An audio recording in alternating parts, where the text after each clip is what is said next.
You're a money-hungry property investor.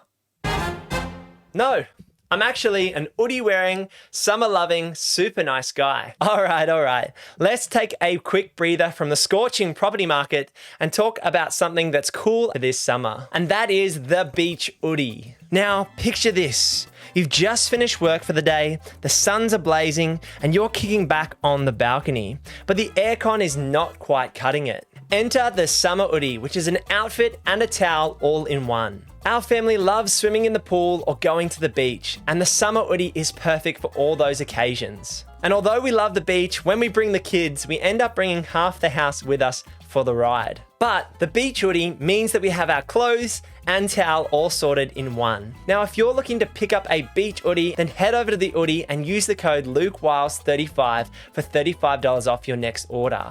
Now, for myself, property investing is just not about the numbers. It's also about creating a lifestyle that you love. Time with your family, time at the beach, time by the pool, and enjoying your summer. So that's why we've partnered with the hoodie to bring you this beach hoodie at a discount. I've been following Davey Fogarty here on YouTube for a while. He makes some great vlogs, talks about his business, and he owns the hoodie, and they really bring a high quality product. So if you're looking to get yourself sorted for this summer, make sure you go over to the hoodie and use the code LukeWiles35. Now back to the video. Now, we're going to break down a different way of thinking about investing in today's video and how to overcome this mindset or tall poppy syndrome when it comes to property investment in Australia. There's always going to be people who aren't happy that you're investing and trying to create wealth and choices for yourself and your family. But I think it's important to get back to basics and why we're investing in property and how that actually helps society. The first point I want to touch on is that investors are crucial in Australian society.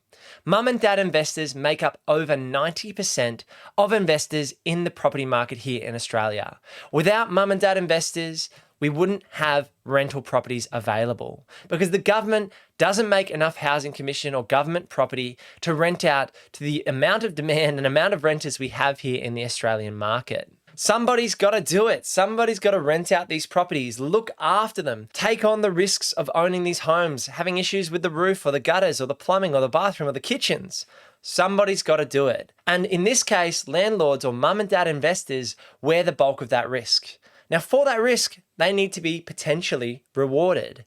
And I've heard of lots of scenarios. I even know of family members who bought properties back in the 2010s or back in the 2000s in mining towns and went back by hundreds of thousands of dollars because they took that risk. And so there is some upside, but there can also be downside when it comes to this investing. That's why we need mum and dad investors. You're not a money-hungry property investor. Hopefully you don't take offense to that. But you need to take a step back and see that we need mum and dad investors in the Australian property market. Housing is essential, but a lot of Australians want to rent. They want flexibility. They want to be able to move for work and for different jobs in different locations. And so we need rental properties available on the market.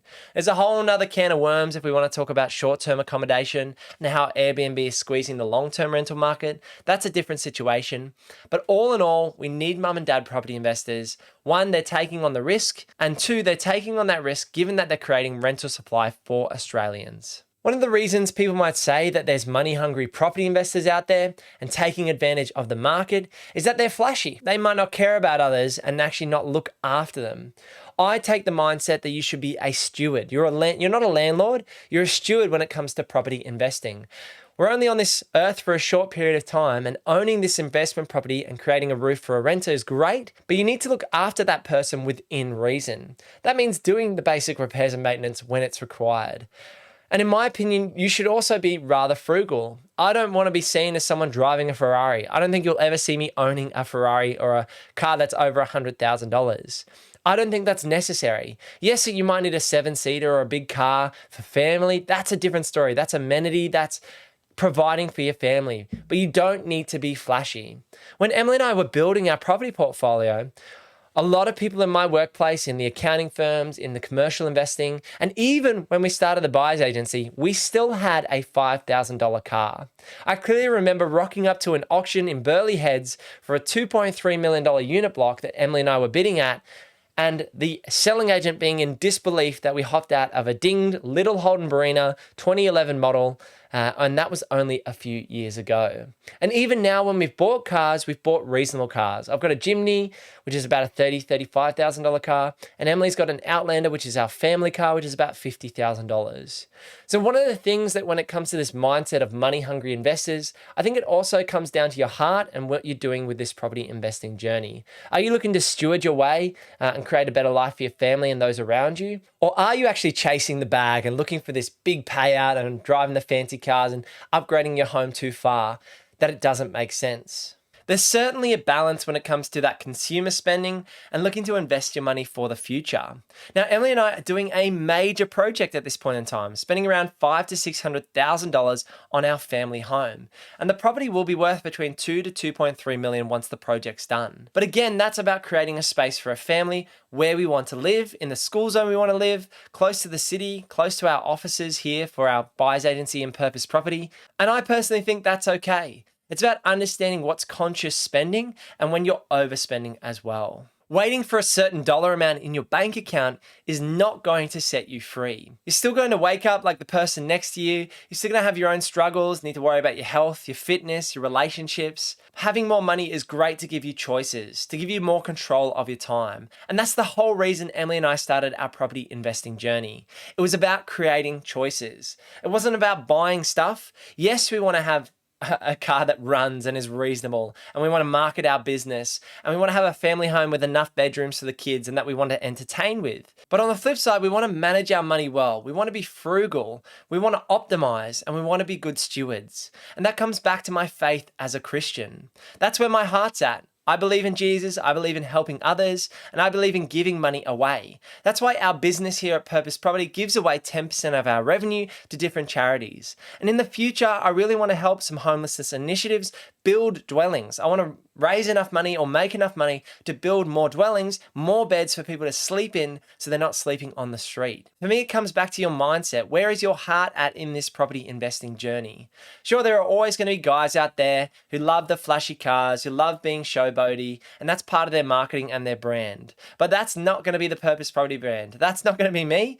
I'll always try and share with you our real numbers, where we're going and where we're heading, and how we got to where we are today. It's going to be about sharing those real numbers with you, the good and the bad. I can think about the Flip project at the start of this year. It wasn't as successful as I'd like it to have been.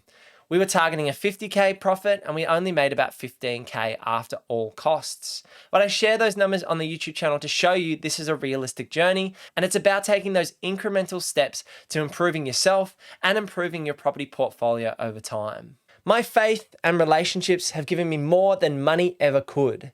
And so you've got to take that money out of the equation at some point.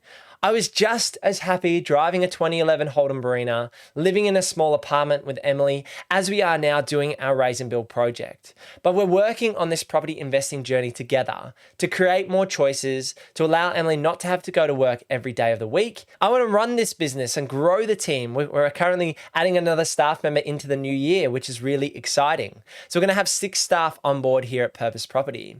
I want to make sure we're providing quality service to clients, that we're raising funds, yes, to build our property portfolio, yes, to create choices for my family, but also to give to others and to give to causes that we're passionate about. And so that's the holistic view of what we're doing as property investors. It's not buy a property, add value, pull out money, and you're all happy and drive off into the sunset. There's a lot of steps you need to take along the way. There's always going to be some hurdles. There's always going to be some struggle, and you may get some curveballs.